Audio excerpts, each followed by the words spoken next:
Assalamualaikum semuanya. Bagaimana kabar kalian? Semoga selalu diberi kesehatan dan dimudahkan rezekinya oleh Allah. Amin ya robbal alamin. Pagi itu lapangan di sebuah kota kecil yang biasanya sepi berubah menjadi lautan manusia. Ratusan orang berkumpul menunggu acara yang telah menjadi bahan perbincangan selama berminggu-minggu. Di tengah hiruk-pikuk penonton tampak sebuah panggung besar dengan spanduk bertuliskan "Debat terbuka kebenaran". Seorang pendeta pria paruh baya dengan wajah penuh keyakinan berdiri di atas panggung. Mengenakan jas rapi, ia berbicara dengan nada suara lantang. Hari ini, saya akan membuktikan kepada kalian semua bahwa Al-Quran hanyalah kitab penuh kontradiksi. Jika ada yang berani membela, silahkan maju, serunya menunjuk ke arah kerumunan. Di tengah keheningan yang tiba-tiba, seorang pemuda melangkah maju. Dia mengenakan pakaian sederhana dengan sorban melilit rapi di kepalanya. Wajahnya bersih dan penuh ketenangan. "Nama saya Abu Nawas," katanya dengan suara lembut tapi tegas. "Saya seorang santri lulusan pesantren. Dengan izin Allah, saya siap menjawab tuduhan Tuan." Sang pendeta menyipitkan mata, tersenyum sinis. "Kau anak muda, apa kau pikir bisa melawan argumenku? Aku telah mempelajari Al-Quran lebih lama dari usiamu," katanya penuh dengan ejekan. Abu Nawas tersenyum kecil. "Ilmu tidak diukur dari usia, Tuan Pendeta. Yang penting adalah bagaimana kita memanfaatkannya. Jika Anda bersedia, mari kita mulai." Ketenangan Abu Nawas membuat suasana menjadi tenang. Penonton yang tadinya gaduh kini mulai hening. Sang pendeta melangkah maju dan berkata, "Kalian semua menjadi saksi. Siapa yang kalah dalam debat ini harus memeluk agama lawannya. Ini bukan sekedar adu argumen. Ini adalah soal keyakinan." Sorak-sorai menggema dari penonton pendukung pendeta. Sementara umat Islam hanya bisa berdoa dalam hati. Abu Nawas tanpa rasa gentar menatap lurus ke arah pendeta. "Baik, Tuan Pendeta. Namun, mari kita berdiskusi dengan adab, tanpa caci maki atau merendahkan.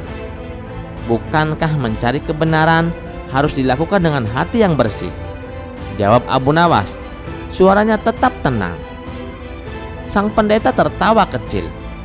"Baiklah anak muda, tapi jangan harap aku akan membiarkanmu menang dengan mudah. Bersiaplah untuk kalah, Abu Nawas." Abu Nawas melangkah maju, mengambil tempat di tengah panggung. Dari wajahnya tidak tampak sedikit pun ketakutan. Dalam hatinya, ia berdoa kepada Allah untuk diberikan kekuatan dan petunjuk. Bagi Abu Nawas, ini bukan untuk membuktikan dirinya, melainkan membela kebenaran Islam. Angin pagi berhembus lembut, seolah menjadi saksi awalnya perjalanan panjang ini. Matahari mulai meninggi, menghangatkan suasana. Tetapi ketegangan di lapangan itu terasa begitu dingin. Semua mata kini tertuju pada dua sosok di atas panggung. "Baik," ujar Abu Nawas dengan nada rendah tapi penuh keyakinan. "Mari kita mulai." Babak pertama pun dimulai. Pendeta memulai perdebatan dengan langkah penuh percaya diri. Ia berdiri tegak di depan Abu Nawas, memandang Abu Nawas dengan sorot mata yang mencemooh. Suaranya lantang, menggema, memecah kerumunan. "Kalian semua di sini saksi. Mari kita mulai dengan pertanyaan sederhana. Wahai Abu Nawas, jelaskan pada kami semua, Bagaimana mungkin sebuah kitab seperti Al-Quran yang kalian anggap sebagai wahyu justru mengajarkan perang dan pembunuhan? Di mana kasih yang diajarkan oleh Tuhanmu? Penonton bergemuruh. Beberapa dari mereka bertepuk tangan mendukung pendeta. Sementara yang lain menatap Abu Nawas dengan cemas. Abu Nawas tidak segera menjawab. Ia menundukkan kepala sebentar, menarik nafas dalam, lalu berdoa dengan senyum lembut. "Tuan Pendeta," katanya dengan tenang tapi tegas, "izinkan saya menjelaskan.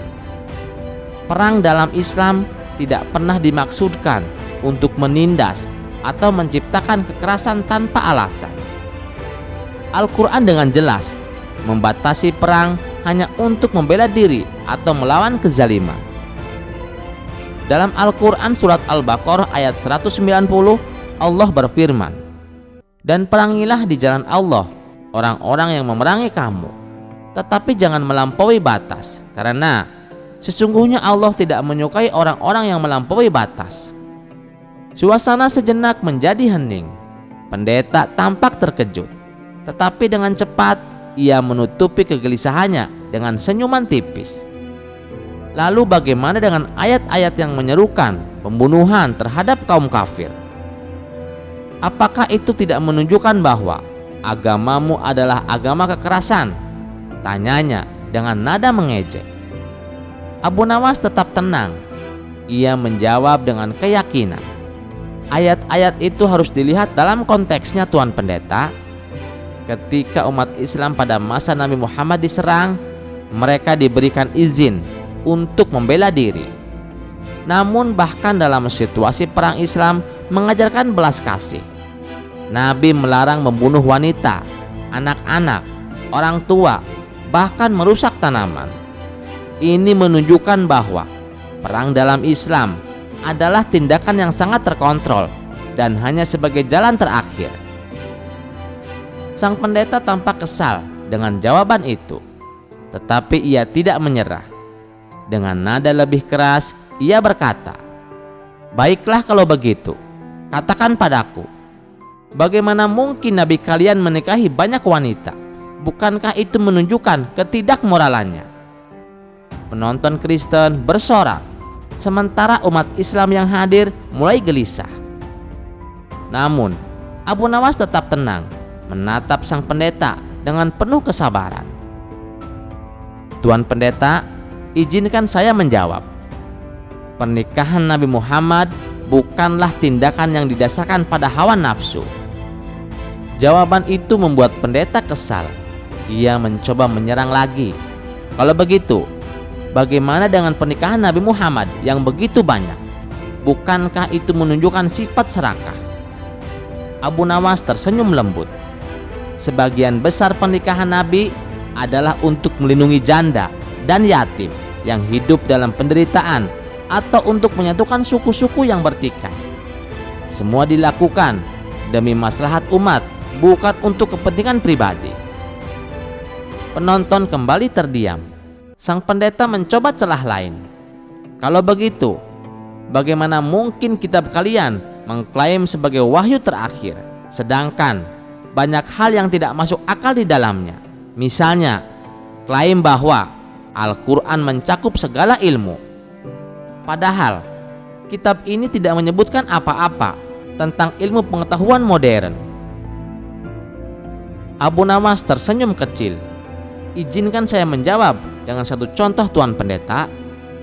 Dalam Al-Quran surat Al-Anbiya ayat 30, Allah berfirman, 'Dan apakah orang-orang kafir tidak mengetahui bahwa langit dan bumi keduanya dahulunya menyatu, kemudian kami pisahkan antara keduanya, dan kami jadikan segala sesuatu yang hidup berasal dari air.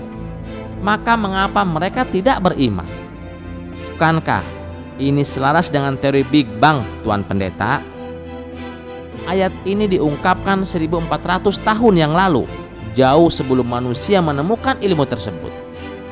Apakah ini bukan bukti bahwa Al-Quran adalah wahyu Tuhan yang maha mengetahui? Kerumunan mulai berbisik. Beberapa orang tampak terpana oleh jawaban Abu Nawas. Sementara sang pendeta terlihat semakin tidak tenang. Ia menggeretkan giginya dan berkata, "Kau pikir itu sudah membuktikan bahwa agamamu benar, Abu Nawas? Lalu bagaimana dengan konsep Tuhanmu yang tidak tampak? Bukankah lebih masuk akal mempercayai Tuhan yang telah menjelma seperti yang kami percayai?" Abu Nawas menatap pendeta itu dengan lembut. "Tuan pendeta, Tuhan yang sejati tidak terbatas oleh ruang dan waktu. Allah berfirman dalam Al-Quran, surat Asy-Syura ayat 11, tidak ada sesuatu pun yang serupa dengannya. Dia maha mendengar, lagi maha melihat. Tuhan tidak membutuhkan wujud fisik untuk dekat dengan makhluknya. Dia lebih dekat dari urat nadi kita, dan bukti keberadaannya adalah di setiap ciptaannya." Jawaban itu membuat pendeta terdiam sejenak, tetapi ia masih berusaha mempertahankan wibawanya. Ia melirik penonton yang mulai kehilangan antusiasme terhadap argumen-argumennya. Abu Nawas di sisi lain tetap berdiri dengan tenang, membiarkan keheningan menjadi saksi kekuatan kebenaran. Hari mulai beranjak siang. Matahari kini berada tepat di atas kepala. Tetapi suasana di lapangan itu terasa semakin dingin, seperti menunggu ledakan besar berikutnya. "Tuan pendeta," ujar Abu Nawas dengan sopan, "mungkin ini waktu yang tepat untuk kita istirahat sejenak. Saya harus menunaikan kewajiban saya kepada Allah, yaitu sholat zuhur. Setelah itu kita lanjutkan diskusi ini." Sang pendeta menyipitkan matanya, seolah melihat celah untuk menyerang Abu Nawas. Ia tertawa kecil dan berkata kepada Abu Nawas, "Apakah kau takut? Kau hendak menggunakan sholat sebagai alasan untuk melarikan diri?" Abu Nawas tersenyum tipis. "Tidak, Tuan Pendeta, saya tidak takut kepada manusia. Namun, sholat adalah bentuk penghambaan kami kepada Allah. Ia memberikan ketenangan, kekuatan, dan petunjuk dalam setiap langkah kami. Izinkan saya melaksanakan kewajiban ini, dan saya akan kembali dengan pikiran yang lebih segar." Abu Nawas turun dari panggung, meninggalkan pendeta yang tersenyum sinis. Namun penonton mulai melihat sesuatu yang berbeda. Keteguhan Abu Nawas, kesabarannya, dan jawaban-jawaban yang penuh ilmu mulai menggoyahkan keyakinan sebagian dari mereka. Abu Nawas turun dari panggung dengan langkah tenang menuju sisi lapangan yang lebih sepi, mencari tempat yang cukup bersih untuk menunaikan sholat zuhur. Di atas panggung sang pendeta berdiri dengan tangan terlipat di dada. Ia memandang Abu Nawas dengan senyum meremehkan. Abu Nawas pun menemukan tempat bersih di sudut lapangan. Ia membuka sejadah kecil yang dibawanya dan menghadap kiblat untuk menunaikan sholat zuhur. Dengan penuh kehusuan, gerakan-gerakannya tenang dan wajahnya memancarkan ketenangan yang mendalam. Beberapa penonton Kristen mulai terdiam. Mereka memperhatikan dengan rasa ingin tahu, mencoba memahami apa yang membuat Abu Nawas begitu tenang di tengah tekanan yang begitu besar. Salah seorang wanita tua yang duduk di dekat panggung berbisik kepada temannya, "Lihat wajahnya, seperti dia tidak takut pada apapun." Di sisi lain, sang pendeta mencoba mempertahankan pengaruhnya di depan penonton. "Saudara-saudaraku," katanya, "ini adalah saat untuk melihat siapa yang benar-benar memiliki kebenaran. Jika dia tidak kembali dengan argumen yang lebih kuat, maka itulah bukti bahwa keyakinannya telah goyah." Namun sesuatu yang tak terduga mulai terjadi. Penonton yang tadinya bersorak mendukung pendeta, mereka kini mulai tampak bimbang. Mereka teringat akan sikap Abu Nawas yang begitu santun sepanjang debat. Bagaimana ia tetap sabar menghadapi serangan-serangan tajam dari pendeta itu. Ketika Abu Nawas selesai menjalankan sholatnya, ia duduk sejenak, berdoa. Dalam hatinya, ia memohon kepada Allah agar diberikan kekuatan dan hikmah untuk melanjutkan perdebatan ini. Ia tahu tugasnya hanya bukan membela Islam, tetapi juga menyampaikan kebenaran dengan cara yang paling indah. Setelah beberapa menit, Abu Nawas kembali ke panggung. Sorakan kecil terdengar lagi, tapi kini lebih lembut dibandingkan sebelumnya. Sang pendeta menatapnya dengan mata menyipit, mencoba membaca ekspresi Abu Nawas. Namun Abu Nawas tetap menampilkan senyuman yang sama seperti sebelumnya. "Apakah kau sudah selesai melarikan diri, Abu Nawas?" ejek sang pendeta dengan nada sinis. "Atau kau mungkin menemukan jawaban dari salatmu?" Abu Nawas mengangguk hormat. "Tuan pendeta, saya tidak melarikan diri. Salat adalah kewajiban utama kami sebagai muslim. Ini adalah cara kami menghubungkan diri dengan Allah untuk mendapatkan ketenangan dan memperbaharui energi rohani kami. Salat adalah bukti bahwa kami selalu bergantung kepadanya, bukan pada kekuatan kami sendiri." Beberapa penonton terkejut dengan jawaban Abu Nawas. Bahkan sebagian dari mereka yang sebelumnya mendukung sang pendeta mulai memandang Abu Nawas dengan rasa hormat. Namun sang pendeta tidak ingin kehilangan kendali atas situasi. "Baiklah kalau begitu," katanya dengan nada penuh tantangan. "Katakan padaku, kalau sholatmu adalah bukti ketaatan, mengapa kau harus melakukannya berulang kali dalam sehari? Apakah Tuhanmu jauh hingga kau harus memanggilnya berkali-kali?" Pertanyaan ini memancing sedikit tawa dari beberapa penonton. Tetapi Abu Nawas tidak tersinggung. Ia menjawab dengan senyuman kecil. "Tuan pendeta, izinkan saya menjawab. Salat 5 waktu adalah cara kami untuk terus mengingat Allah sepanjang hari. Dalam Al-Quran surat Taha ayat 14, Allah berfirman, 'Dirikanlah salat untuk mengingat aku. Allah tidak jauh, tapi manusialah yang sering melupakannya.' Salat adalah cara kami menjaga hati tetap dekat dengannya." Jawaban Abu Nawas membuat suasana kembali hening. Penonton Kristen yang tadinya skeptis kini mulai memandangnya dengan penuh rasa ingin tahu. Abu Nawas kembali berdiri di atas panggung dan menatap sang pendeta dengan tenang. Pendeta tampak gelisah walaupun mencoba menutupi keraguan dengan senyuman sinis. Ia mendekat ke mikrofon dan berbicara dengan nada lebih tajam. "Baiklah Abu Nawas, kau telah menjelaskan tentang sholat dan alasannya mengapa kau begitu taat. Tapi mari kita bicarakan inti dari semua ini. Kalian mengklaim bahwa kitab ini sempurna, mencakup semua jawaban untuk kehidupan manusia.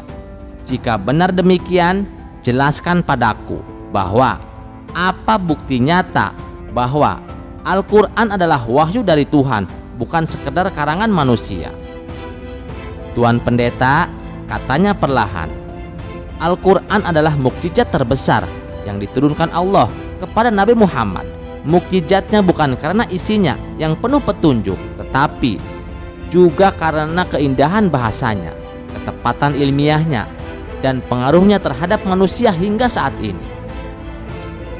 Penonton terdiam, terkesima oleh jawaban Abu Nawas. Pendeta mulai kehilangan kepercayaan diri, tetapi ia berusaha menyerang kembali. "Kalau begitu, jelaskan mengapa ada banyak perbedaan pendapat dalam Islam.